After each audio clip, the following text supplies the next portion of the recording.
నమస్తే,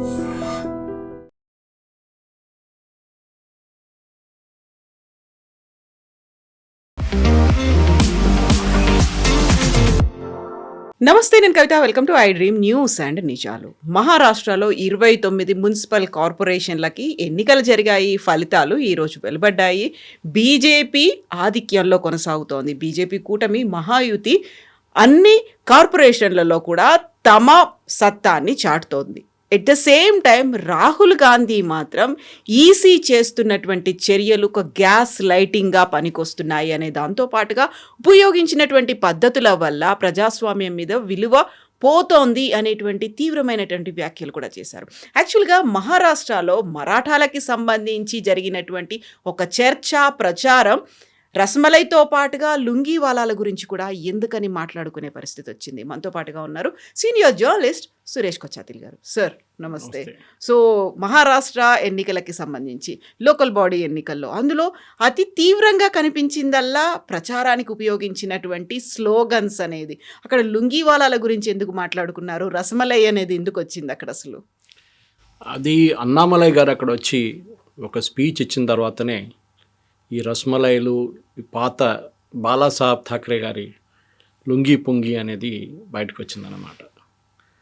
చాలా మటుకు ఇది ఎందుకు అనేది చాలామంది అడుగుతున్నారు. ఇట్లాంటి లాంగ్వేజ్ ఎందుకు యూజ్ చేస్తున్నారు? బాధ అనిపిస్తుంది. ఎందుకంటే ఏదో ఒక టైంలో సౌత్ ఇండియన్స్ని అక్కడి నుంచి తెరిమి కొట్టడానికి చేసిన స్పీచ్లు ఉండొచ్చు.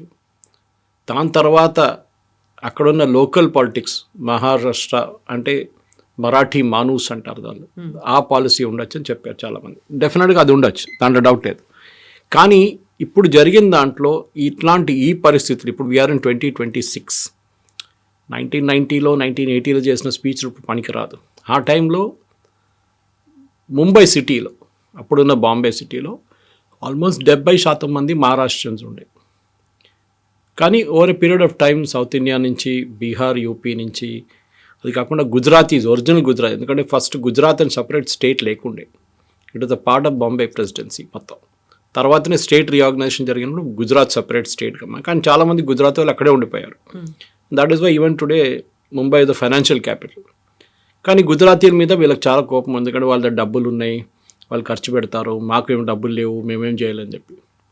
అండ్ అప్పటి నుంచే ముంబై యొక్క ఎక్స్పెన్సివ్ సిటీగా మారిపోయింది. మన అందరికి తెలిసిందే. ముంబై అనగానే డబ్బులు ఉన్నోటికి అక్కడ ఉండొచ్చు అని చెప్పేసి. కానీ అట్లా కాదు. ముంబైలో నేను ఎప్పుడు చెప్తాను అదే, 100 రూపాయలు ఉన్నాడు 1,00,000 రూపాయలు సంపాదించిన రోజుకి ఇద్దరు బతకొచ్చు ముంబైలో. But quality of life difference ఉంటుంది. And it's the city of dreams. చాలామంది అక్కడ వచ్చి సినిమా యాక్టర్లు కానీ, బిజినెస్ వాళ్ళు కానీ, మిగతా ఏ కెరియర్లోనే అక్కడ వెళ్ళి మీరు కెరియర్ బిల్డ్ చేసుకోవచ్చు. Mumbai will never reject anyone, అదొకటి ఉంది. కానీ ఈ పాలిటిక్స్లో, లోకల్ పాలిటిక్స్లో ఇట్లాంటి శబ్దాలు వాడడం, లుంగి పొంగి కానీ, రస్మలై. అన్నామలై గారు ఏం చెప్పారంటే Mumbai is for all Indians, అందరిది. అది మీరు మరాఠీ కానీ వాళ్ళది వీళ్ళదని చెప్పకుండా సౌత్ ఇండియన్స్ ఉంటారు, గుజరాతీలు ఉంటారు, నార్త్ ఇండియన్స్ ఉంటారు, కన్నడిగాస్ ఉంటారు, అందరూ ఉంటారు, తమిళన్స్ ఉంటారు. మీరు ఎందుకు సపరేట్గా మరాఠీ మనూస్ అని చెప్పి మళ్ళీ చేస్తున్నారు? కానీ వీళ్ళ మెయిన్ క్యాంపెయిన్ ప్లాంక్ ఎప్పుడు అదే ఉండే. బాలాసాహెబ్ ఠాక్రే ఫస్ట్ ఒక 10-15 సంవత్సరాలు ఒక మరాఠీ మానూస్ వెనక తిరిగిన తర్వాత ఆయన కూడా హిందుత్వ ప్రొపోనెంట్ అయిపోయారు. దాని తర్వాత ఇన్ఫ్యాక్ట్ మోదీ గారు, అమిత్ షా గారు, యోగి ఆదిత్యనాథ్ అంతా చాలా ఏం చెప్తారు, ఒక డైల్యూటెడ్ వర్షన్ అనిపిస్తుంది. బాలాసాహెబ్ ఠాక్రే మాట్లాడే హిందుత్వం అసలు హిందుత్వం. అది ఆయన ఒక ఒపోనెంట్ కూడా ఎవరు ఉండరు ఆ టైంలో. ఎందుకంటే ముంబై సిటీని బంద్ చేయడంలో ఒక 5 సెకండ్లలో if he gives an order బంద్ అయిపోతుంది ముంబై సిటీ. అంత సర్కార్ అనేలాగా ఉండింది. వెరీ పవర్ఫుల్ మ్యాన్ ఉండే. But he was very principled man. ఒకసారి ఒక మాట వేస్తే ఆ మాట మీద ఉంటారు, ఆయన మార్చరు. కానీ కొడుకు ఇట్లా తయారైండు. ఏది ముస్లిమ్స్ దగ్గర వెళ్ళి ఓట్లు అడగడం. బాలాసాహెబ్ ఠాక్రే ఉంటే పిలిచి చంప మీద 2 కొడుతున్నాయి. అది కాకుండా బాలాసాహెబ్ ఠాక్రే చేసిన పాత ఒక వీడియో ఉంది, మీకు తెలిసి ఉంటుంది. సోనియా గాంధీకి సాత్ జో హాత్ మిలాయేగా ఓ అని చెప్పేసి ఒక వర్డ్ యూజ్ చేశారు. అది మనం ఇట్లా ఓపెన్ కాన్వర్జేషన్లో వాడలేము, చాలా అన్పార్లమెంటరీ వర్డ్ అది. కానీ అదే చేశారు కొడుకు. సో ఎప్పుడైనా కోర్ ఐడియాలజీని ఎప్పుడు మర్చిపోకూడదు. ఇది నేను బీజేపీ వాళ్ళ దగ్గర కూడా చెప్తుంటాను. మీ కోర్ ఐడియాలజీ ఏంటి? You are a Hindutva party, stick to it. Right or wrong అది డిఫరెంట్. అది లాల్ కృష్ణ అద్వానీ గారి టైం నుంచి అటల్ బిహారీ వాజ్పేయి గారి దగ్గర, మురళీ మనోహర్ జోషి గారి దగ్గర అన్నీ తిరిగి వచ్చిన తర్వాత మోదీ గారి దగ్గర వచ్చినప్పుడు కూడా హిందుత్వ ఇస్ హిందుత్వ. దాంట్లో మీరు నేను వెళ్ళి మైనారిటీస్కి అది ఇదని వాళ్ళు ఓటేస్తే మంచిదే. ఇది ముంబైలో జరిగింది. ముంబైలో ఈ Marathi manoos versus rest of India జరిగినప్పుడు ఈ వర్డ్స్ మీరు చెప్పినట్లు ఈ పదాలన్నీ వాడారనమాట. కానీ ఇప్పుడు ఏం జరిగిందంటే శివసేన షిండే గ్రూప్ స్ప్లిట్ అయిన తర్వాత కూడా చాలామంది కౌన్సిలర్స్ వాళ్ళ వైపు వచ్చారు, వాళ్ళ మరాఠీ ఓటుని వాళ్ళ వైపు తెచ్చుకున్నారు. ఇన్ అడిషన్ అక్కడ మిగతా బీజేపీ వాళ్ళ పార్టీ, బీజేపీ ఫడ్నవీస్ గారి లీడర్షిప్లో మిగతా south Indian, north Indian votes అని తీసుకొచ్చారు. దాంతోనే ఇవాళ బీజేపీ ఆల్మోస్ట్ 128 సీట్లు గెలుచుకున్నారు. మనకు ఫైనల్ రిజల్ట్స్ ఇంకా రాలేదు, వస్తుంది ఇంకా. కానీ బహుశా ఆ నంబర్ దగ్గరే ఉండిపోతుంది 128, 129లో. బీజేపీ ఆన్ ఇట్స్ ఓన్ 99 దాకా వస్తున్నారు, which is a great thing. ఎందుకంటే అట్లాంటి పర్ఫార్మెన్స్ బీజేపీ వాళ్ళ దాకా ఎప్పుడు చేయలేదు. ఎందుకంటే ఎప్పుడైనా కానీ Shivsena was a senior leader, వాళ్ళ సీనియర్ పార్ట్నర్ ఉండే, బీజేపీకి వాళ్ళ మేయర్ కూడా లేకుండే. ఇట్లాంటి పరిస్థితుల్లో ఇప్పుడు ఫడ్నవీస్ గారు తీసుకొచ్చిన ఈ మార్పుల్లో ఈ ఎలక్షన్లో అది ఒకటే కాదు, 29 మున్సిపల్ కార్పొరేషన్ ఎలక్షన్ జరిగింది, including Pune, next biggest after Mumbai. Pune అనగానే శరద్ పవార్, ఎస్పెషల్లీ అజిత్ పవార్, ఆయన పట్టు, ఆయన అలయన్స్లో ఉండి కూడా సపరేట్గా పోటీ చేశారు అక్కడి నుంచి. ఎందుకంటే he had the confidence that నేను గెలుస్తానని చెప్పేసి. ఏది ఇక్కడ అలయన్స్లో ఉన్నారు స్టేట్ గవర్నమెంట్లో, కానీ అక్కడ సపరేట్గా పోటీ చేశారు. ఎన్సీపీ అజిత్ పవార్ గ్రూప్ అని ఓడిపోయారు. బీజేపీ కూడా majority there. This is the lesson. కానీ కొన్ని సీట్లు కాంగ్రెస్, ఒక సీటు శివసేన వాళ్ళు గెలిచారు, Uddhav Thackeray. Malegaon of course I understood Muslim majority. Latur, Osmanabad మన దగ్గర it's always been Vilasrao Deshmukh's garh అనమాట. అది కాకుండా ఐ థింక్ విరార్ ఒకటి దే వన్. సో మెజారిటీ 24 నుంచి 25 కార్పొరేషన్లు బీజేపీ అండ్ అలైస్ అంటే మహాయుతి గెలిచారనమాట. దీంట్లో పెద్ద ఒక లెసన్ ఉంది కవిత గారు. ఒకటి ఫడ్నవీస్ గారి ఇమేజ్. దేవేంద్ర ఫడ్నవీస్ అనగానే మహారాష్ట్రలో ఒక నెగటివ్ ఉండే ఆయనకి. ఒకటి ఆయన పేరే తెలిసిపోతుంది, ఫడ్నవీస్, ఒక బ్రాహ్మిన్. మహారాష్ట్ర పొలిటిక్స్లో, మన దేశంలో ఉన్న పొలిటిక్స్లో కూడా ఒక బ్రాహ్మిన్ ఒక చీఫ్ మినిస్టర్ కావడం అనేది చాలా పెద్ద ఒక పాజిటివ్ న్యూస్ కాదు, నెగటివ్ న్యూస్గా వస్తుంది. ఎందుకంటే అది వాళ్ళ పూర్వజులు చేసిన పాపం కానీ ఏదైనా కానివ్వండి, బ్రాహ్మిన్ అనగానే ఒక ఇమ్మీడియట్ అటాక్ మొదలైపోతుంది. సో కాల్డ్ ఏం చెప్తారు, డెమోక్రటిక్ ప్రొటెక్టర్స్, వాళ్ళు వీళ్ళు హ్యూమన్ రైట్స్ అందరు కలిసి వాళ్ళ మీద పడతారు. కానీ ఫడ్నవీస్ గారు స్లోలీ ఆయన ఇమేజ్ బిల్డప్ చేసుకుంటూ వచ్చారు. ఫస్ట్ టర్మ్లో డిప్యూటీ చీఫ్ మినిస్టర్గా ఉండిపోయారు, నో ప్రాబ్లం, ఆయనకి ఈగో లేదు, ఏం లేదు, ఆయన ముఖ్యమంత్రి ఉండే ముందు. కానీ వెయిట్ చేశారు. నెక్స్ట్ ఎలక్షన్, లాస్ట్ అసెంబ్లీ ఎలక్షన్లో బీజేపీకి ఎక్కువ సీట్లు వచ్చినాయి, ఆయన ముఖ్యమంత్రి అయ్యారు. ఇప్పుడు కూడా ఈ ఎలక్షన్లో కూడా చూడండి, ముంబైలో 90 సీట్లు పోటీ చేసిన శివసేన షిండే గ్రూప్కి ఇప్పుడు దాకా వచ్చిన దాని ప్రకారం 36 సీట్లు ఎంత వచ్చినాయి అంతే. బీజేపీ స్ట్రైక్ రేట్ ఇంకా చాలా మంచిది. BJP has done pretty well అన్నమాట. 99 స్థానాలు వచ్చినాయి వాళ్ళకి. అది చూసినప్పుడు definitely strike rate of BJP is very good. ఇంకా షిండే గారు ఒక పని చేశారు, ఆయన కూడా కొంచెం డ్రామా ఆడుతున్నారు. కొన్ని మున్సిపల్ కార్పొరేషన్లో, I don't have exact detail, కానీ మీకు ఇవ్వగలను రేపు, అక్కడ వాళ్ళు సపరేట్గా పోటీ చేశారు. అప్పుడు కూడా అక్కడ కూడా బీజేపీ పర్ఫామ్ చేశారు బాగా. షిండేని కూడా స్లోలీ ఒక జేడీఎస్ లాగా తయారు చేసేస్తారు బీజేపీ. బహుశా అది ఇంకో 2 ఎలక్షన్ తర్వాత పక్కన పెట్టారు. కానీ మరాఠీ మానూస్ అనేది ఉంది అక్కడ. ఫస్ట్ ముంబై మహారాష్ట్ర ఫర్ మహారాష్ట్రన్స్ అని చెప్పి సన్స్ ఆఫ్ సాయిల్ పాలసీ తీసుకొచ్చారు. అది నడవలేదు ఎక్కువ రోజులు. మీకు గుర్తుండే, మన దగ్గర ఉన్న ISB, Indian school of business, ముందు ముంబైలో ఉండాలండే, అయిపోయింది. ఇండియన్ కార్పొరేట్స్తోని సంతకం కూడా, అగ్రిమెంట్ కూడా చేసుకున్నారు మహారాష్ట్ర గవర్నమెంట్, అప్పుడున్న గవర్నమెంట్. అప్పుడు బాలాసాహెబ్ థాకరే ఒక కండిషన్ పెట్టారు తీసుకొచ్చి, దాంట్లో 50% రిజర్వేషన్ మహారాష్ట్రన్స్కి ఇవ్వాలని చెప్పి. అది వీళ్ళు అంగీకరించలేదు.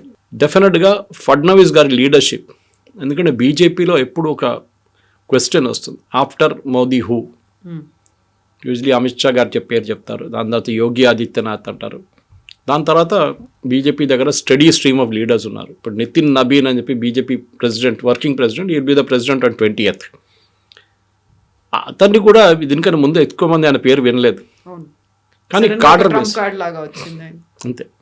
ముఖ్యమంత్రి ఆఫ్ రాజస్థాన్, ముఖ్యమంత్రి ఆఫ్ మధ్యప్రదేశ్, ముఖ్యమంత్రి ఛత్తీస్గఢ్, మనకి ఈ పేర్లు ఎప్పుడు కూడా తెలియదు ఎవరున్నారు అక్కడ అని చెప్పి. ఒక టైంలో రమన్ సింగ్ ఛత్తీస్గఢ్, శివరాజ్ సింగ్ చౌహాన్ మధ్యప్రదేశ్, వసుంధర రాజే రాజస్థాన్ అంటాం. కానీ ఇప్పుడు కొత్త వాళ్ళు వచ్చారు. బీజేపీకి ఎప్పుడు అడ్వాంటేజ్ అంటే వాళ్ళకి కొత్త క్రాప్ ఆఫ్ లీడర్స్ని తీసుకొస్తారు. ఇవాళ కూడా చూడండి, ఫడ్నవీస్ గారు ఒక ఫస్ట్ స్పీచ్ ఆయనది ఆఫ్టర్ ఎలక్షన్ స్పీచ్ అనగా చిన్న కామెంట్ చేశారు మీడియాకి. దాంట్లో ఆయన క్రెడిట్ ఇచ్చింది అక్కడున్న కొత్తగా అపాయింట్ అయిన మహారాష్ట్ర బీజేపీ ప్రెసిడెంట్కి క్రెడిట్ ఇచ్చారు. దిస్ విక్టరీ ఈజ్ యోర్స్ అని చెప్పేసి, మీరు కష్టపడి పనిచేశారని చెప్పి. ఇవాళ పొద్దున ఈ ఎలక్షన్ అనాలిసిస్ చూసినప్పుడు నాకు నవ్వు వచ్చింది ఏంటంటే Rajdeep Sardesai for all the people, totally anti Modi, anti BJP, Rajdeep Sardesai ఒక కామెంట్ చేశారు. బీజేపీ ఒక 24/7 పనిచేస్తున్న పార్టీ, కాంగ్రెస్ ఒక 9 to 6 పనిచేస్తున్న పార్టీ అని చెప్పి. ఓకే. సో ఇన్ పాలిటిక్స్ మీరు ఎప్పుడు పనిచేస్తూనే ఉండాలి. మీరు ఏదైనా హాలిడే తీసుకుంటాను, నేను నాకు 6 గంటలు కాగానే ఇంటికి వెళ్తాను నేనంటే నడవదు అది. ఆలోచించండి, ఈ ఎలక్షన్లో మోదీ గారు రాలేదు క్యాంపెయిన్కి, అమిత్ షా గారు రాలేదు, యోగి ఆదిత్యనాథ్ రాలేదు, ఎవ్వరు పెద్ద లీడర్స్ ఎవరు రాలేదు క్యాంపెయిన్కి. బీజేపీకి యూజువలీ వస్తారు. మున్సిపల్ ఎలక్షన్ మొత్తం ఫడ్నవీస్ షోల్డర్ మీద పెట్టేశారు, మీరే లీడర్ మీరే చూసుకోండి. At the same time BJP second rank లీడర్స్ని తీసుకొచ్చారు, ముఖ్యమంత్రిని తీసుకొచ్చారు. ఫర్ ఎగ్జాంపుల్ అన్నామలై లాంటి వాళ్ళు, కేరళ నుంచి అక్కడ ఉన్న లీడర్, కర్ణాటక నుంచి ఉన్న లీడర్లు. ఎందుకంటే అక్కడ Mumbai is a small cosmopolitan system, అక్కడ అన్ని స్టేట్స్ నుంచి ఉంటారు, అక్కడ గ్రూప్స్ ఉంటారు. సో వాళ్ళని వెళ్ళి మీరు అప్రోచ్ స్పీచ్ ఇవ్వడం, మాట్లాడడం అంతా. ముఖ్యమంత్రులు తీసుకొచ్చారు డిఫరెంట్ స్టేట్స్ నుంచి బీజేపీ, వాళ్ళు కూడా వచ్చి ప్రచారం చేశారు. Total I think if I'm not mistaken Fadnavis గారు 36 మీటింగ్లు అడ్రస్ చేశారు, షిండే 33, ఉద్ధవ్ ఠాక్రే 3, రాజ్ ఠాక్రే 1, రాహుల్ గాంధీ 0. ఆలోచించండి, ఒక పార్టీని లీడ్ చేస్తున్నప్పుడు రాహుల్ గాంధీ గారు అక్కడ ఉండాలండే. ఎందుకంటే వాళ్ళ పార్టీకి సీనియర్ లీడర్స్ ఎవరు లేరు మహారాష్ట్రలో ఇప్పుడు. ఒక టైంలో విలాస్రావు దేశ్ముఖ్ కానివ్వండి, వైబీ చవాన్ కానివ్వండి, ఏఆర్ అంతులే, ఇట్లాంటి చాలా పెద్ద పెద్ద లీడర్స్ ఉన్న పార్టీ అది. ఇప్పుడు ఎక్కడ లేదు, దిక్కున తిరుగుతున్నారు వాళ్ళు. అట్లాంటి టైంలో you should be there as a captain to support the team. నేనున్నాను, రండి, we will not perform well, doesn't matter, let us do it. Candidates లేకుండే వాళ్ళ దగ్గర. బీఎంసీ అంటే బృహన్ ముంబై మున్సిపల్ కార్పొరేషన్లో పోటీ చేయడానికి వాళ్ళ దగ్గర క్యాండిడేట్స్ లేకుండే. ఆ పరిస్థితికి వచ్చేసారు. నిన్న కూడా ప్రకాష్ అంబేద్కర్ ఒక స్టేట్మెంట్ ఇచ్చారు, మేము ఓడిపోతామని అప్పుడే అని చెప్పేశారు. కానీ రాహుల్ గాంధీ ఇంకా కాదు, ఓట్ చోరీ మొదలు పెట్టేశాడు, ఆల్రెడీ స్టార్ట్ చేశారు. ఇన్ఫ్యాక్ట్ ఇవాళ as we coming to studio నేను ఒక వీడియో చూశాను మన అఖిలేష్ యాదవ్ది. బీజేపీని ఓడించాలంటే బీజేపీ కన్నా కష్టపడి పనిచేయాలి మీరని చెప్పారు. It's a very loaded statement. BJP election machinery చూసి నేర్చుకోండి, ఎట్లా మీరు బీజేపీని ఓడించాలంటే అట్లనే పనిచేయాలి, మీరు దానికన్నా కష్టపడి పనిచేస్తేనే గెలుస్తారు. Akhilesh Yadav is making the statement. ఆయన మళ్ళీ ఓట్ చోరీ గిట్ ఎందుకు వాళ్ళు కూడా పోటీ చేశారు, ఏం చెప్పలేదు ఆయన. చిన్న చిన్న ముంబైలో ఉన్న కొన్ని ముస్లిం ఏరియాస్లో పోటీ చేసిండు వాళ్ళు. ఇది మెయిన్ బీజేపీ ఎలక్షన్ మిషనరీ అనగానే. బీహార్ ఎలక్షన్ కాగానే వెస్ట్ బెంగాల్ ఎలక్షన్ మీద పని మొదలు పెట్టేశారు వాళ్ళు. అమిత్ షా గారు 3 రోజులు అక్కడ కల్కటాలో ఉండి క్యాండిడేట్ సెలెక్షన్ కానీ మిగతా ఇష్యూస్ కానీ 3 రోజులు గడిపారు కలకత్తాలో. ఆయన యూజువలీ ఒక 6 గంటల సేపు 8 గంటల సేపు కన్నా ఎక్కువ ఉండరు ఇక్కడ. 3 రోజులు బీహార్లో 102 రెబెల్ క్యాండిడేట్స్ నామినేషన్ ఫైల్ చేసినప్పుడు అమిత్ షా గారు అక్కడ ఉండి ఒక 5-star హోటల్లో వీళ్ళందరినీ పిలిపించి ఒకరికొకరుగా పిలిపించి మాట్లాడి విత్డ్రా చేయించారు. That is hands on leadership. అదే టైంలో రాహుల్ గాంధీ లేడు, వియట్నాంలోనో మైసూర్లోనో ఎక్కడో తిరుగుతున్నాడు. You should be there. అది చేయకుండా మీరు పార్టీ ఎట్లా గెలుస్తారు, మీరు ఎలక్షన్ ఎట్లా గెలుస్తారు? ఎవరైతే గవర్నమెంట్లో ఉంటారో వాళ్ళకే అది పాజిటివ్గా ఉంటుంది అనే ఒక ఫీల్ ఉంటుంది కదా, కాదా అది? మళ్ళీ 29 గెలవాలుండే కదా బీజేపీ. 26, 24 ఎందుకు గెలిచారు? మిగతా 5 కూడా గెలవాలుండే కదా. లాతూర్, ఉస్మానాబాద్, మాలేగాం, విరార్, ఇదంతా గెలవాలుండే. It is nothing like that. అది ఇంకా ముందు కూడా చాలా టైంలో చూసాం మనం. బీజేపీ జిహెచ్ఎంసీలో 45 సీట్లు వచ్చినాయి కదా, దానికంటే ఎక్కువ వచ్చినాయి అనుకుంటాను. ఎట్లా వచ్చింది? బీజేపీ ఇక్కడ ఎప్పుడు పరిపాలించలేదు, వాళ్ళకి ఒక అసెంబ్లీ సెగ్మెంట్ కూడా లేదు ఎక్సెప్ట్ రాజా సింగ్ గోషామేర్. మళ్ళీ ఎట్లా వచ్చింది వాళ్ళకి? కార్పొరేటర్ అనగానే కవిత ఒక డ్రైనేజ్ పని చేయట్లేదు, ఇంట్లో నీళ్ళు రావట్లేదు, కరెంట్ సరఫరా కరెక్ట్ లేదు, వర్షం పడితే చెరువులా అయిపోతుంది ఇల్లు. ఈ లోకల్ ఇష్యూస్ మీద ఉంటుంది మొత్తం. రోడ్ల గుంతలు, ఇదన్నీ దిస్ ఈజ్ ఓన్లీ టాపిక్. దానికి మీరు ఎమ్మెల్యే దగ్గర వెళ్తే వాడు గలవడు అసలు, వాళ్ళు కనిపించరు కూడా మీకు. కానీ కార్పొరేటర్ ఉంటారు మీ దగ్గర, ప్రతి దానికి మీరు ఫోన్ చేస్తే వస్తారు. యూజువలీ అన్ని మంచి యాక్టివ్గా ఉన్న కార్పొరేటర్స్ నాకు తెలియదు చాలామంది ఉన్నారు మన దగ్గర. అట్లాంటి కార్పొరేటర్స్ పనిచేసేటోళ్ళు. మా ఇంటి దగ్గర ఉన్న శ్రవణ్ అని ఉన్నారు, మా మల్కాజ్గిరి, వెరీ యాక్టివ్గా రోజు నాకు 10 వీడియోలు పంపిస్తాడు, 10 ఫోటోలు పంపిస్తాడు. టైం ఉంటే నేను చూసుకుంటాను, కానీ I'm just saying the work. చాలామంది బహుశా కార్పొరేటర్లు అట్లనే పనిచేస్తుంటారు సిటీలో. సో మీకు రూలింగ్ పార్టీ అని లేదు అక్కడ. ఎవరు మీకు పనిచేస్తారో మీరు వాళ్ళకే ఓటేస్తారు, డజంట్ మ్యాటర్ విచ్ పార్టీ. అది మెయిన్ అన్నమాట. ఇప్పుడు మీరు చెప్పు కరెక్టే, బీఆర్ఎస్ పోటీ చేస్తున్న బీఆర్ఎస్ వాళ్ళు కలుస్తారు, కాంగ్రెస్ పోటీ చేస్తున్న కాంగ్రెస్ వాళ్ళు కలుస్తారు, కరెక్ట్. వాళ్ళ ఒఫీషియల్ మిషనరీ అంతా దాంట్లో పెడతారు. కానీ మహారాష్ట్ర లాంటి ప్లేస్లో, స్పెషలీ బిర్హన్ ముంబై కార్పొరేషన్లో అది చాలా టఫ్.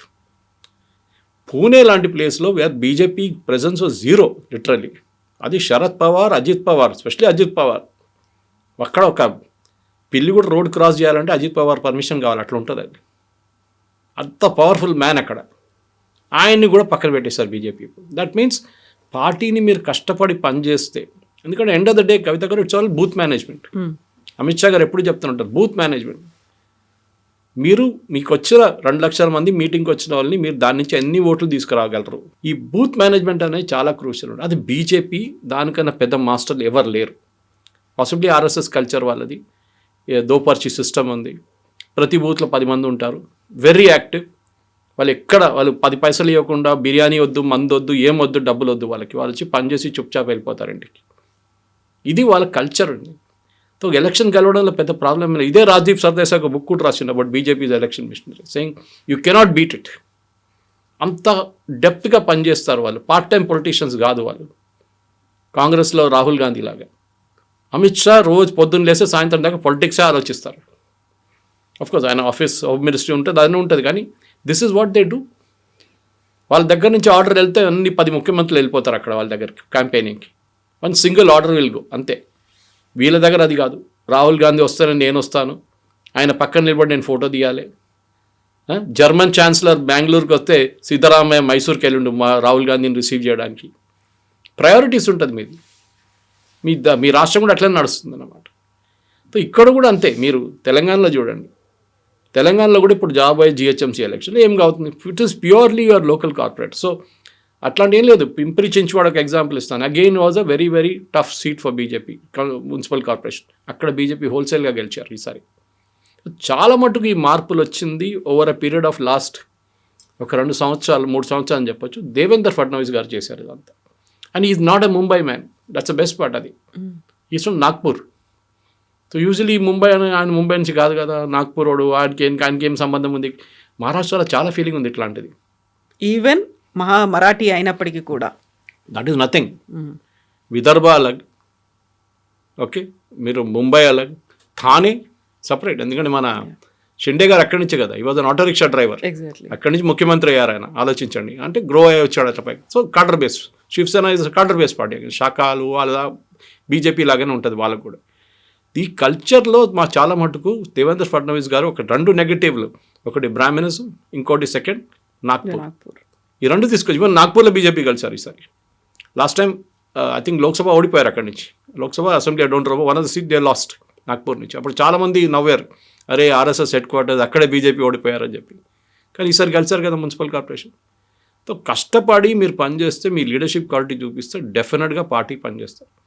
దానికి లాస్ట్ గ్రాస్ రూట్ వర్కర్ దాకా మీరు మోటివేట్ చేయాల్సి వస్తుంది.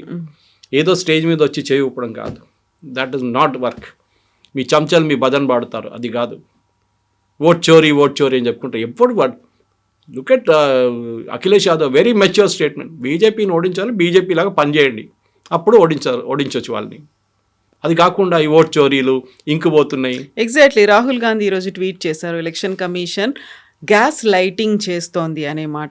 ఎలక్షన్ కమిషన్ చేస్తున్నటువంటి చర్యల పట్ల ప్రజాస్వామ్యం మీద ఉన్నటువంటి నమ్మకం పోతోంది అనేటువంటి మాట. ఫస్ట్ ఆఫ్ ఆల్ రాహుల్ గాంధీకి ఇది కూడా తెలియదు, this election was not conducted by Election Commission of India.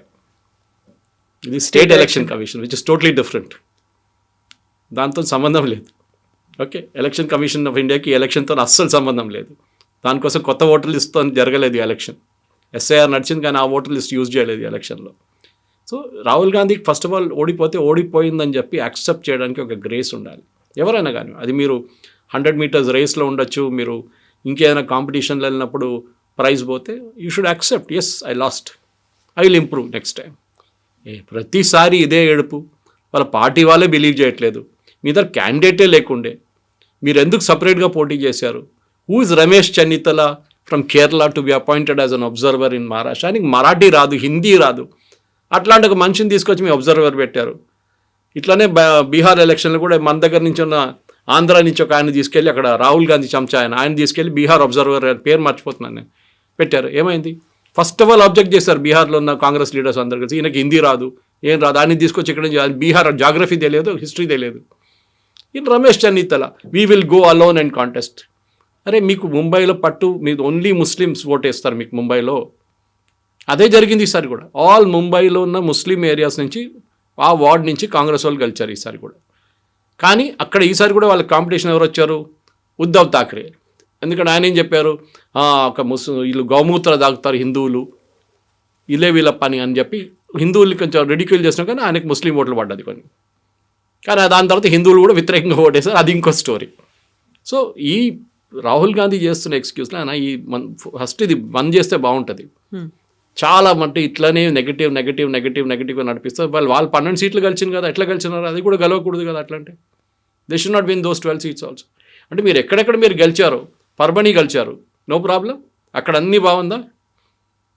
Latur, Osmanabad అక్కడ అన్నీ బాగుందా? ఇది పోయి మాలేగాం నో ప్రాబ్లం, అన్నీ బాగుంది. అరే ఓవేసీ గెలిచారు అక్కడ మన శాంబాజీ నగర్ నుంచి, వాళ్ళ పార్టీకి చాలా సీట్లు వచ్చినాయి, 12-14 సీట్లు వచ్చినాయి అనుకుంటా అక్కడి నుంచి. Did he complaint anything? Nothing. కష్టపడి పనిచేస్తే గెలుస్తారు ఎలక్షన్. ఎప్పుడు చూసినా 7 వరే ఉంటుంది, ఓడిపోయినా. మీకు గెలిచినప్పుడు ఏ ప్రాబ్లం లేదు. తెలంగాణలో అన్నీ బాగుండే, కర్ణాటకలో కూడా ఏ ప్రాబ్లం లేదు, కేరళలో ఇప్పుడు లోకల్ బాడీ ఎలక్షన్ కలిసి అన్నీ బాగా జరిగింది. కానీ ఎక్కడెక్కడ ఓడిపోతారో అక్కడ ఓట్ చివరి. మీకు ఎలక్షన్ కమిషన్ ఆఫర్ ఇచ్చారు, మీరు అఫిడవిట్ ఫైల్ చేయండి, కోర్టుకి వెళ్ళండి. 45 రోజులు ఉండే బీహార్ ఎలక్షన్ తర్వాత అఫిడవిట్ ఫైల్ చేయడానికి కోర్టులో ఓడిపోయిన క్యాండిడేట్స్ ఒక్కరైనా ఫైల్ చేశారా?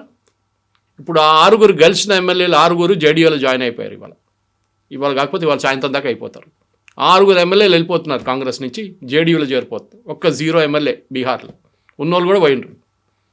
ఇది వీళ్ళ ఎందుకంటే లీడర్షిప్ మీద వాళ్ళకి కాన్ఫిడెన్స్ లేదన్నమాట. ఇట్లాంటి ఒక లీడర్ మా దగ్గర ఉన్నాడు, మమ్మల్ని బ్యాక్ చేయాలి. లీడర్ అంటే ఏంటి నాకు ఎప్పుడు కూడా గుర్తుంది కవిత గారు. I think it one of the earlier SLV PSLV fail అయినప్పుడు ఒకసారి శ్రీహరికోటలో Abdul Kalam was director then ISRO. ఆయన ఫెయిల్ కాగానే వచ్చి మైక్ దగ్గర ముందు నిలబడి, సారీ దిస్ లాంచ్ ఫెయిల్డ్, మొన్న జరిగినట్లనే దిస్ లాంచ్ ఫెయిల్డ్, అదేదో కారణాలు అలా అయింది, we will investigate, we will check and will come back. 4-6 నెలల తర్వాత మళ్ళీ లాంచ్ చేశారు. It went everything when perfect, satellites are all put into space. He called chairman ISRO and said, you stand and give the speech. నేను పక్కన జరిగిపోతాను.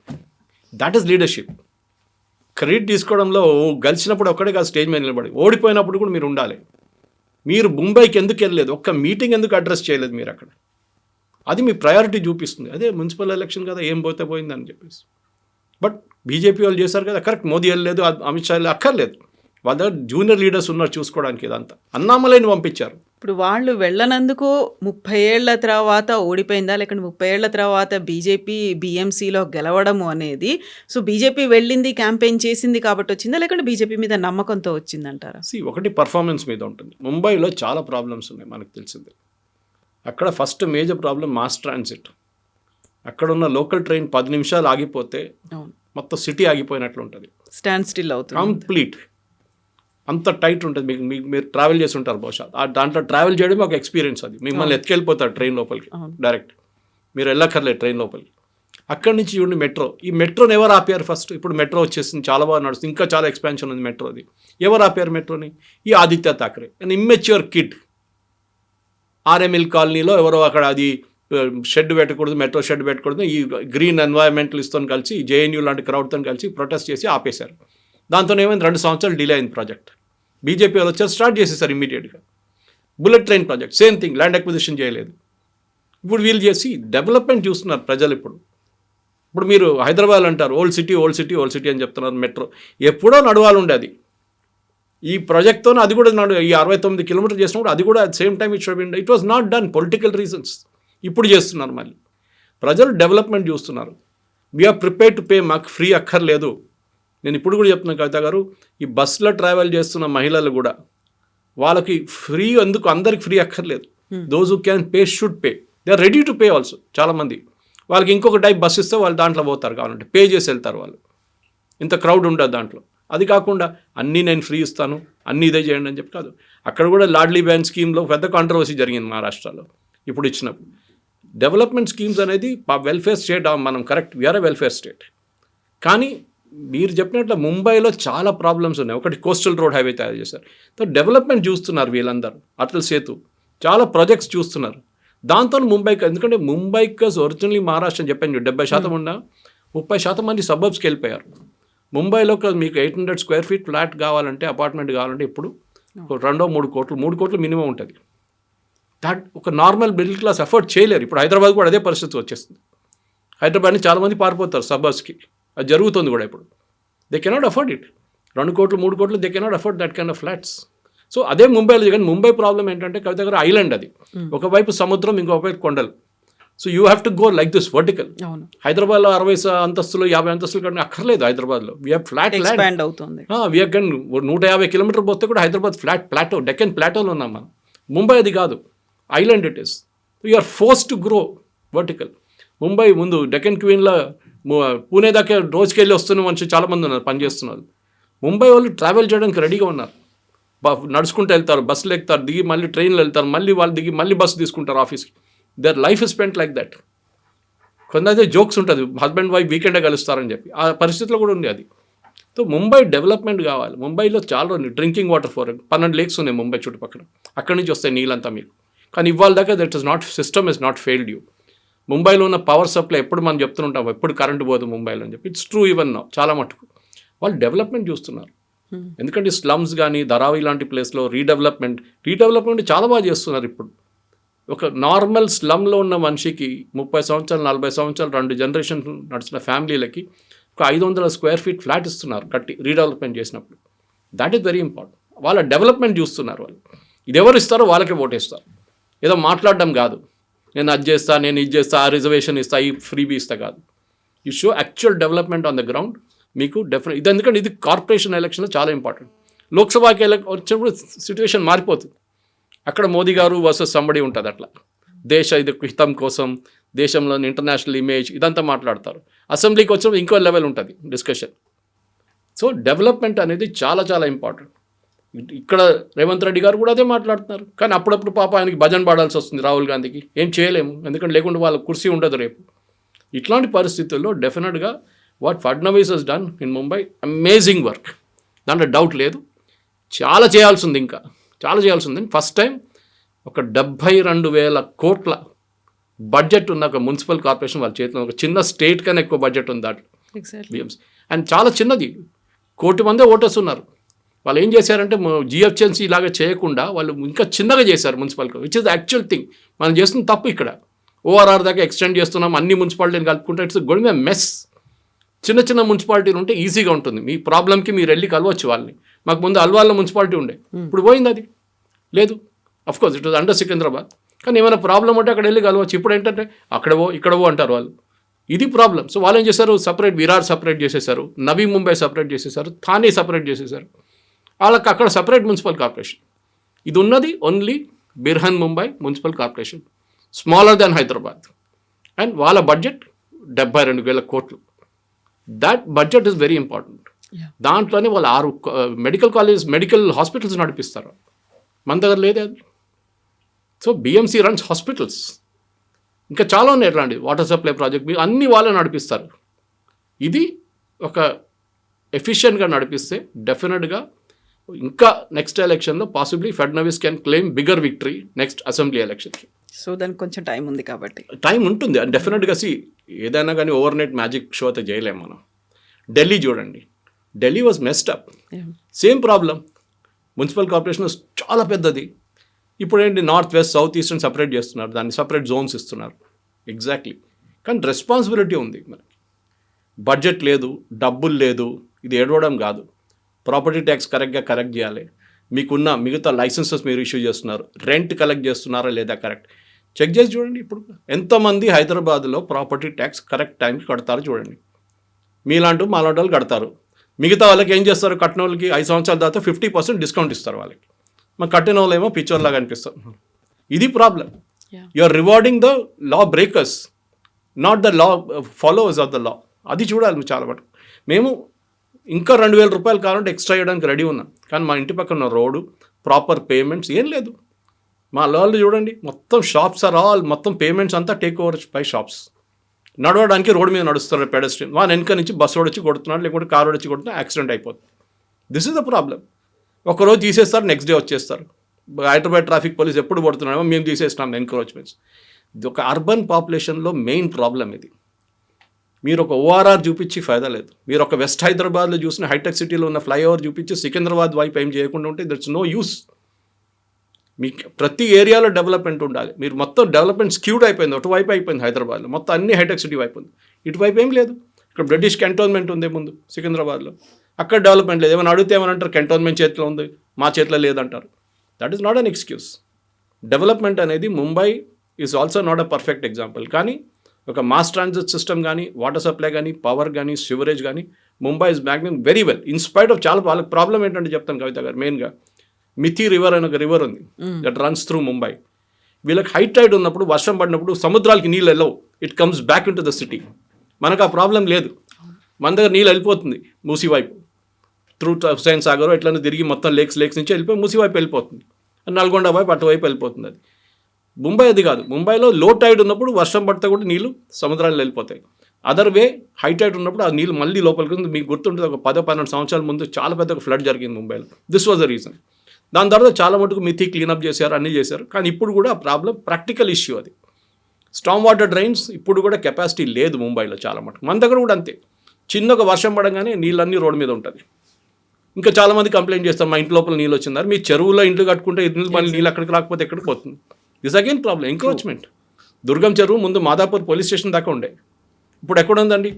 Madhapur police station ఎక్కడ ఉంది? దుర్గం చెరువు ending full tank level ఎక్కడ ఉంది? చాలా మటుకు Hyderabad is doing a good work, no doubt, కానీ చాలా పనులు చేయాల్సి ఉంది సిటీకి. They should be a proper development. Mumbai, Hyderabad, Delhi, ఏ అర్బన్ అగ్లోమరేషనా కానీ ప్రజలకు వాళ్ళు ప్రాపర్టీ ట్యాక్స్ మీరు ఒక 2,000 రూపాయలు ఎక్కువ కట్టమంటే ఎవరు నో అన్నారు, కానీ వాళ్ళకి డెవలప్మెంట్ చూడాలి. వాళ్ళు they want to see where the money is being spend. మేము ఇచ్చే డబ్బులు మీరు ఎక్కడ పెడుతున్నారు అది చూస్తున్నారు అనమాట. Yes sir, thank you so much. Thank you. Thank you.